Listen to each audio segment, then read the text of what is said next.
Selamat pagi Bu Wigati dan teman-teman semuanya. Di sini kami dari kelompok 6 akan menyampaikan hasil presentasi kelompok kami. Nah, di sini kami akan membahas topik mengenai rencana pengembangan sekolah atau yang biasa disebut dengan RPS. Sebelumnya, perkenalkan saya Maria Oktaviani Aku dan ada teman saya Pius Dio Saputra dan juga Rian Febri Martono. Di sini kami akan menjelaskan poin-poin yang berkaitan dengan rencana pengembangan sekolah. Pembahasan yang lebih dalam, saya akan menjelaskan beberapa poin yang akan kami bahas di sini. Yang pertama ada pengertian dari rencana pengembangan sekolah, yang kedua ada tujuan dari rencana pengembangan sekolah, yang ketiga ada komponen utama dalam rencana pengembangan sekolah, yang keempat ada manfaat dari rencana pengembangan sekolah, yang kelima ada proses penyusunan rencana pengembangan sekolah, yang keenam ada ciri-ciri rencana pengembangan sekolah yang baik, yang ketujuh, pastinya ada tantangan dalam implementasi rencana pengembangan sekolah. Yang kesembilan, ada solusi untuk mengatasi tantangan tersebut. Dan yang terakhir, ada kesimpulan. Poin pertama yaitu pengertian rencana pengembangan sekolah. Nah, teman-teman, rencana pengembangan sekolah itu sendiri merupakan sebuah dokumen yang secara komprehensif menggambarkan arah pengembangan sebuah sekolah dalam jangka waktu tertentu. Nah, tujuan dari rencana pengembangan sekolah itu tersebut, yang pertama adalah mengenali kondisi sekolah pada saat itu. Nah, teman-teman, seperti yang kita ketahui, dalam sebuah sekolah pasti adanya sebuah kondisi. Nah, cara untuk mengenali kondisi sekolah pada saat itu, yang pertama adalah melakukan evaluasi infrastruktur, di mana pihak sekolah memeriksa fasilitas fisik seperti gedung, ruang kelas, dan laboratorium. Kemudian, mengukur kualitas sumber daya manusia yang ada di sekolah tersebut, yaitu dengan cara menilai kompetensi guru dan staf serta kebutuhan pelatihan. Kemudian, dengan cara mengukur prestasi siswa, yaitu dengan cara menganalisis hasil belajar dan partisipasi siswa dalam berbagai kegiatan. Kemudian yang keempat bisa dilakukan dengan cara mengukur dan mengenali lingkungan sekolah, di mana dengan cara memahami budaya sekolah, hubungan antara guru, siswa, dan orang tua. Kemudian yang kedua ada merancang strategi dan program yang efektif. Nah, setelah mengenali kondisi yang ada, langkah selanjutnya adalah merancang strategi, yaitu dengan cara yang pertama adalah menetapkan tujuan, yaitu dengan melakukan identifikasi tujuan jangka pendek dan jangka panjang untuk pengembangan sekolah. Kemudian juga bisa dilakukan dengan mengukur program pembelajaran, yaitu mengembangkan kurikulum yang relevan dan menarik, serta program ekstrakurikuler yang mendukung pengembangan siswa. Kemudian juga bisa dilakukan dengan cara inovasi pengajaran, yaitu dengan mengimplementasikan metode pengajaran yang kreatif dan berbasis teknologi untuk meningkatkan keterlibatan siswa. Kemudian yang ketiga, yaitu dengan mengoptimalkan pemanfaatan sumber daya di sekolah. Nah, teman-teman, optimalisasi sumber daya sangat penting untuk mencapai tujuan yang telah ditetapkan. Yang pertama bisa dilakukan dengan cara manajemen anggaran, yaitu dengan mengelola dana secara efisien dan mencari sumber pendanaan tambahan sebagai sponsor atau donasi. Kemudian yang kedua, bisa dilakukan dengan cara penggunaan fasilitas, yaitu memastikan bahwa fasilitas sekolah digunakan secara maksimal, termasuk ruang kelas perpustakaan dan laboratorium. Yang ketiga, yaitu kolaborasi dengan komunitas, yaitu membangun kemitraan dengan orang tua dan masyarakat untuk mendapatkan dukungan dan sumber daya tambahan. Kemudian teman-teman yang keempat ada dengan cara meningkatkan kualitas pendidikan. Nah, tujuan utama dari pengembangan sekolah adalah yang pastinya meningkatkan kualitas pendidikan di sekolah itu tersebut. Nah, bisa juga dilakukan dengan beberapa cara teman-teman. Yang pertama, yaitu dengan melakukan peningkatan keterampilan guru. Nah, hal ini bermanfaat untuk memberikan pelatihan berkelanjutan untuk guru agar mereka dapat mengikuti perkembangan terbaru dalam pendidikan, seperti IT. Kemudian yang kedua, evaluasi dan umpan balik, yaitu dengan melakukan evaluasi rutin terhadap metode pengajaran dan hasil belajar siswa, serta memberikan umpan balik untuk perbaikan. Dan yang terakhir yaitu dengan menggunakan cara pengembangan karakter siswa, yaitu dengan memfokuskan pada pendidikan karakter agar siswa tidak hanya unggul secara akademis, tetapi juga memiliki nilai-nilai positif. Nah teman-teman, dengan melaksanakan poin-poin tersebut, sekolah dapat meningkatkan kualitas pendidikan dan menciptakan lingkungan belajar yang lebih baik bagi semua siswa. Setelah mempelajari poin-poin dalam tujuan rencana pengembangan sekolah, sekarang kita masuk ke dalam komponen utama rencana pengembangan sekolah. Nah teman-teman, dalam komponen utama rencana pengembangan sekolah, ada beberapa komponen yang ada di dalamnya. Yang pertama ada visi sekolah. Nah, visi sekolah ini merupakan gambaran masa depan yang ingin dicapai oleh sekolah tersebut. Yang kedua ada misi sekolah, yaitu tujuan jangka panjang yang ingin dicapai untuk mewujudkan visi. Kemudian yang ketiga ada tujuan sekolah.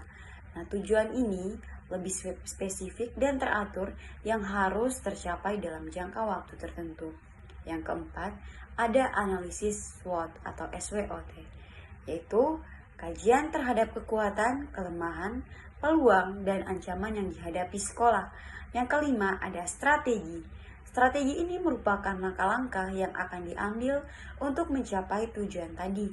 Dan yang keenam, ada program dan kegiatan yang berisikan kegiatan-kegiatan yang akan dilaksanakan untuk mendukung pencapaian strategi. Dan yang ketujuh, ada evaluasi. Nah, evaluasi ini merupakan mekanisme untuk mengukur keberhasilan pelaksanaan rencana pengembangan sekolah. Yang berikutnya ada manfaat dari rencana pengembangan sekolah. Yang pertama, memberikan arah dan tujuan yang jelas bagi seluruh komponen sekolah. Yang kedua, membantu meningkatkan kualitas pendidikan dan layanan sekolah. Yang ketiga, memudahkan koordinasi antara semua pihak yang terlibat di sekolah. Yang keempat, menjadi dasar dalam pengambilan keputusan yang berkaitan dengan pengembangan sekolah. Yang kelima, memungkinkan evaluasi yang lebih efektif terhadap program dan kegiatan sekolah. Yang keenam, membantu mengalokasikan sumber daya secara efisien dan efektif. Dan yang terakhir, memudahkan kolaborasi dengan pihak eksternal seperti pemerintah, komunitas, dan dunia usaha.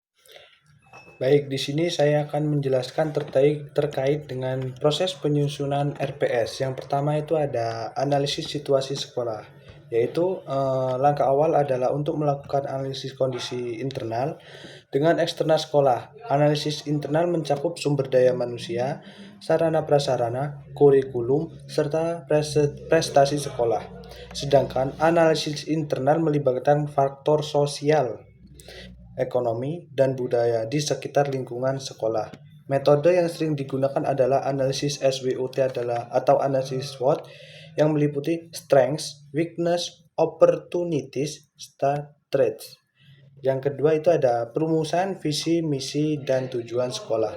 Berdasarkan hasil analisis situasi sekolah, menyusun visi, misi, dan tujuan yang ingin dicapai. Visi adalah pandangan jangka panjang mengenai pencapaian sekolah, sementara misi adalah langkah-langkah yang perlu ditempuh untuk mewujudkan visi tersebut.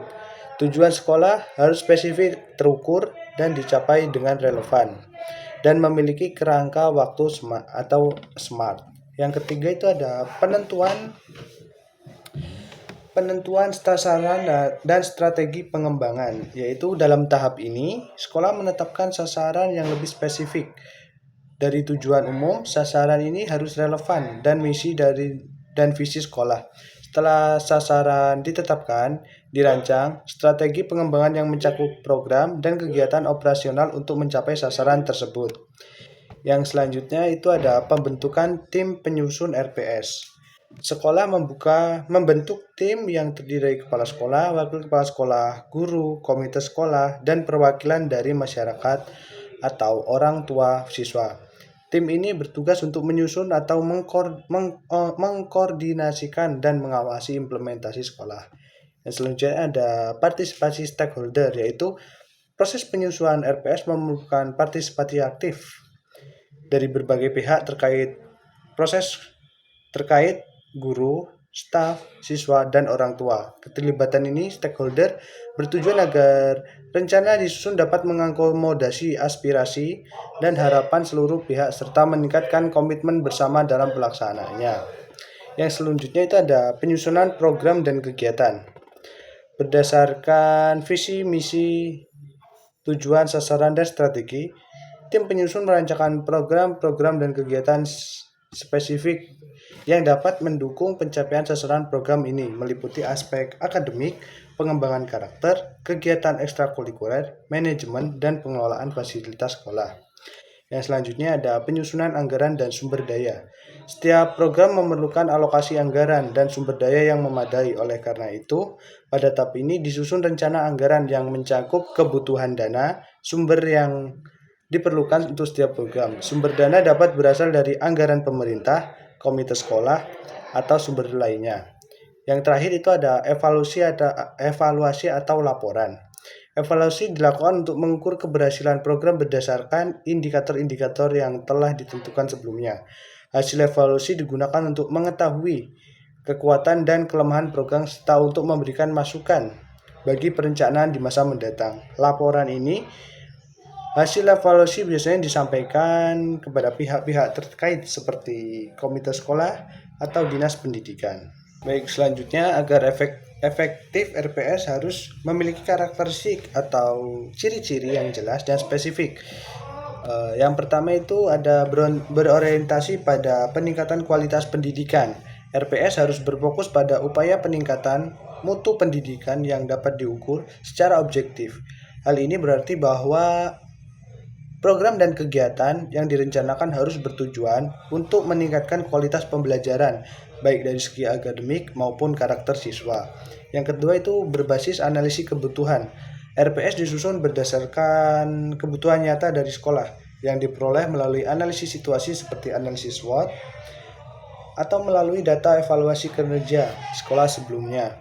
Dengan demikian, rencana ini akan mencerminkan solusi yang sesuai dengan permasalahan yang dihadapi di sekolah. Yang ketiga ada visi dan misi, jelas dan terukur. Setiap RPS atau rencana pengembangan sekolah mencantumkan visi dan misi yang spesifik untuk memberikan arah yang jelas bagi sekolah. Visi dan misi ini harus dapat diukur dalam pencapaian, yang artinya ada indikator keberhasilan yang bisa dievaluasi untuk melihat sejauh mana tujuan telah tercapai. Yang selanjutnya ada melibatkan partisipasi stakeholder. Penyusunan RPS harus melibatkan berbagai pihak terkait seperti kepala sekolah, guru, komite sekolah, orang tua, dan bahkan siswa. Partisipasi berbagai pihak ini penting untuk menjamin bahwa rencana pengembangan memenuhi harapan semua pihak dan membutuhkan komitmen kolektif untuk mencapai tujuan. Yang selanjutnya, konsisten dan berkelanjutan. Agar RPS dapat dirancang dengan konsisten dengan kebijakan pendidikan nasional maupun regional, serta selaras dengan rencana jangka panjang sekolah. Rencana yang berkelanjutan memastikan bahwa sekolah memiliki arah pengembangan yang stabil dan terfokus meskipun ada pergantian pemimpin atau perubahan kebijakan. Yang selanjutnya, berbasis pada data dan fakta. RPS yang efektif harus dibuat berdasarkan data objektif yang mencerminkan kondisi dan kebutuhan sekolah secara aktual. Data ini mencakup hasil evaluasi sekolah, capaian akademik, kondisi sumber daya manusia, serta sarana dan prasarana yang tersedia di sekolah. Yang selanjutnya, berorientasi pada inovasi dan pengembangan diri. RPS baik tidak hanya berfokus pada aspek formal pendidikan, tetapi juga mendorong inovasi dalam proses pembelajaran, penggunaan teknologi, pengembangan karakter, dan pengembangan kompetensi siswa maupun tenaga pendidik. Yang selanjutnya, fleksibel dan adaptif. RPS harus memiliki fleksibilitas yang memungkinkan penyesuaian terhadap perubahan situasi dan kondisi yang mungkin terjadi, seperti perubahan kebijakan pendidikan atau perkembangan lingkungan eksternal yang mempengaruhi sekolah. Fleksibilitas ini memungkinkan sekolah untuk merespon dengan cepat terhadap kebutuhan. Dan selanjutnya yang terakhir itu dilengkapi dengan indikator dan keberhasilan evaluasi. Setiap program RPS harus dilengkapi dengan indikator keberhasilan yang jelas untuk memudahkan evaluasi. Indikator ini memungkinkan sekolah untuk menilai apakah program tersebut telah mencapai tujuannya atau perlu perbaikan di masa mendatang. Setelah tadi teman saya menjelaskan ciri-ciri rencana pengembangan sekolah yang baik, di sini saya akan menjelaskan tentang tantangan dalam penyusunan rencana pengembangan sekolah. Tantangan yang pertama adalah keterbatasan sumber daya. Salah satu tantangan utama dalam penyusunan rencana pengembangan sekolah adalah keterbatasan sumber daya, baik dari segi finansial, manusia, maupun material. Banyak sekolah yang tidak memiliki anggaran yang cukup untuk melaksanakan semua program yang direncanakan. Hal ini dapat mengakibatkan penyimpangan dalam pelaksanaan program, seperti tidak terlaksana kegiatan yang direncanakan, sehingga menimbulkan pembengkakan anggaran yang terus meningkat. Kemudian, kurangnya partisipasi stakeholder atau pemangku kepentingan. Partisipasi dari semua pemangku kepentingan, termasuk guru, orang tua, dan siswa, sangat penting dalam proses penyusunan rencana pengembangan sekolah.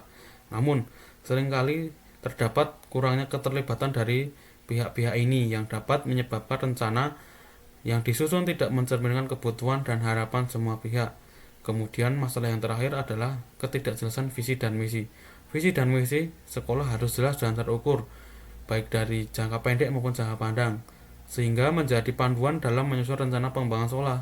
Namun, seringkali visi dan misi tersebut tidak didefinisikan dengan baik atau tidak sesuai dengan kondisi saat ini, sehingga menyulitkan tim pengembang untuk merumuskan tujuan dan sasaran yang realistis. Kemudian, adapun solusi dari tantangan-tantangan tadi, yang pertama tentang tantangan keterbatasan sumber daya. Di sini, salah satu solusinya adalah dengan peningkatan anggaran pendidikan. Pemerintah perlu meningkatkan alokasi anggaran untuk pendidikan agar sekolah atau instansi lembaga pendidikan dapat memenuhi kebutuhan dasar seperti buku, alat belajar, dan fasilitas teknologi. Solusi yang kedua adalah dengan kemitraan dengan sektor swasta.